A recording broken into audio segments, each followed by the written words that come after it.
Yo, what's going on, guys? Welcome back to another monster video. So in today's video, I'm going to be doing a monster analysis on the monster Magoat, which is the new marathon monster. So if you and your teammates are still debating whether or not you should go for a high amount of laps or not, this video will help you out, give you a new perspective, hopefully. I'm going to go ahead and do a full analysis on this monster, letting you guys know if this monster is actually worth it or not, worth investing in, because that new trait you guys have seen, right, that this monster introduces, it's kind of interesting. So I was like, you know what, let's do an analysis and possibly a review later on when I obtain it. I hope you're all excited. If you are, make sure you drop a like, subscribe. Anyways, let's go and get started. Alright guys, so take a look at this. We have Mago here, and it is in the good legions as well. Another monster in the good legions. There's like so many in the good legions. Like there's Light Voltic, there's Galvanus, what else? I think Ural is also in it. There's Chirp Cupid, Refining Iron Wings, and so on. Like there's so many monsters in there, like good meta ones, you know what I mean? So it is light and earth. Pretty interesting element. I like it. I think that's cool. Refined solvents. Okay, solvents. That is a immune to blind and random protection to all allies. Alright. Random protection status effect. Cool. Scorching chemicals. It's a moderate light damage to one enemy. Applies total blind and sunburn to one enemy. Different drops. Or sorry, it said different drops. Turn drops. It's a random torture status effect. Minor blind and blind to one enemy. I wish it was everybody. Come on, that's a waste of a skill. That would have been such a nice skill though. I would have taken that. An AoE one. Super saturation, moderate light damage to all enemies, applies blind and total blind. I actually like that last one. I think that's cool. We do have the traits, obviously, like I said. One of the traits is immune to blind, it seems like. The other one's immune to bleeding. And then the third one, apparently it's a status caster. It looks like a trait, but it's a status caster. And it's like a random protection to all allies in the beginning of the battle. So it's kind of cool, I guess. Taking a look at the stats, we have 1.8 million life for this monster, 36,768 power, and 20,272 speed. Okay, all right. Pretty cool design overall. I think that's something to also kind of like note. You know what I mean? He definitely, I feel like he has a staff, right? He's got to have a staff as a relic because of that thing he's holding. It's always like that with these monsters. Now, some of you guys are probably wondering what are the random protections that he'll be applying. So I went ahead and kind of looked it up on Monster Legends Wiki to kind of give you guys an idea, and myself, I guess, what it actually does. So take a look at this.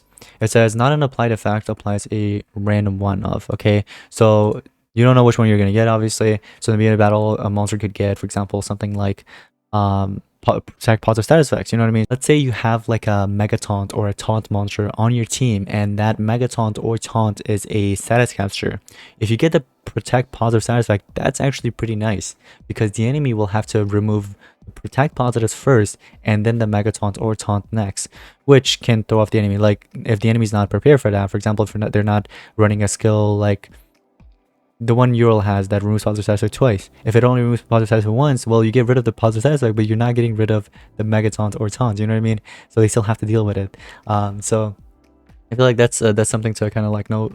Then we have dodge area, obviously. So dodge area, something that they can also kind of obtain. That's also very nice. Evasion is nice. 100% damage mirror is also cool. Skill mirror, that's not bad either. Although most of these ones you can PR, except this one, obviously you can PR it, but you have to PR twice if the enemy or if your monster has another thing on them. You know what I mean? Cooldown immunity is also here. Trade protection, damage protection as well. That's cool if you get it for like a mega taunt or taunt. Then we have this nature shield. Let's just call it, because that's what it is. So it ignores all incoming damage except from nature damage. There's pyro shield, same exact concept. Hydrophobic shield is also like that, but for water. This one's light, and then obviously legendary phobic, which is for the legendary elements. Yeah, it's cool, I would say. You know what I mean? This is one of the monsters that can now do that as well, which is something to note. I would say just because of the trait, you know what I mean, the status caster that this monster applies at the beginning of battle, which, like, again, if you get one of these, it's really nice, especially the top ones.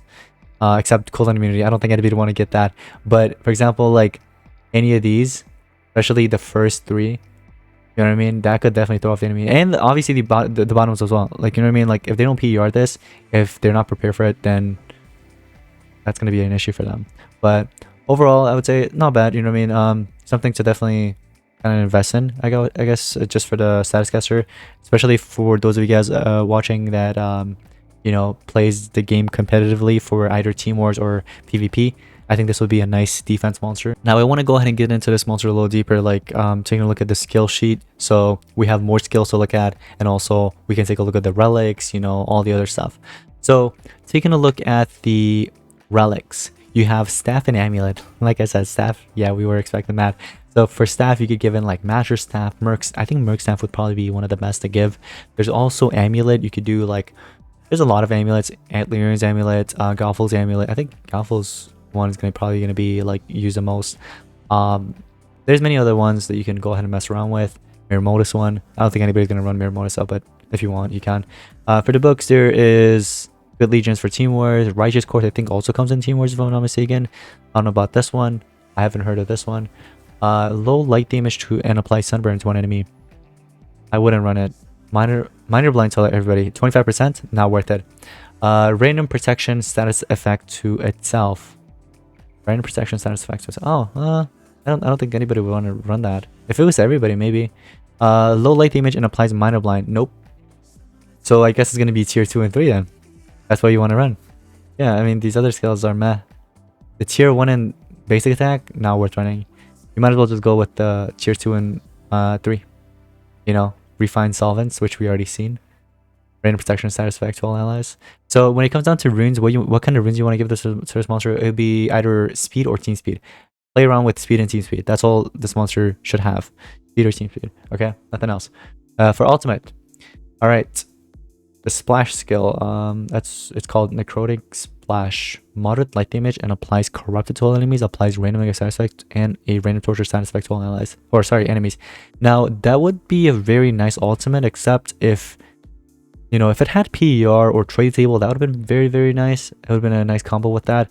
Like instead of applying that random torture, PER, trade table, that would be cool. You know what I mean? I would have taken that. It is still a good ultimate, but again, that's only if the path is open for you. If the enemy has dodge area, megataunt, or did I mention dodge area? Yeah, dodge area, megataunt, and some other stuff like evasion. Unfortunately, you can't really do much with that ultimate. But yeah, it's a good ultimate though. It just needs PER and trade table. Up in like a cherry on top. But anyways, guys, so that's gonna be pretty much it for today's monster analysis. Would I recommend investing in this monster? I would say yeah, if you play the game competitively for team wars and PvP, you know, for defense. It's a good defense monster because of that. Keep in mind that there are other monsters that applies random positive status effect, not random protection, but random positive status effects. Like Ambiosonic, for example. There is Graphitron and Darkuma and many other monsters.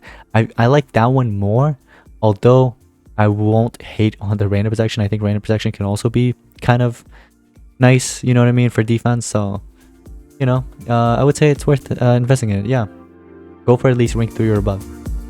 Sure. But anyways, guys, that's going to wrap it up. Let me know in the comments below your thoughts and opinions on this monster. But that's going to be pretty much it. Thank you all for watching. I'll see you in the next one. Peace out.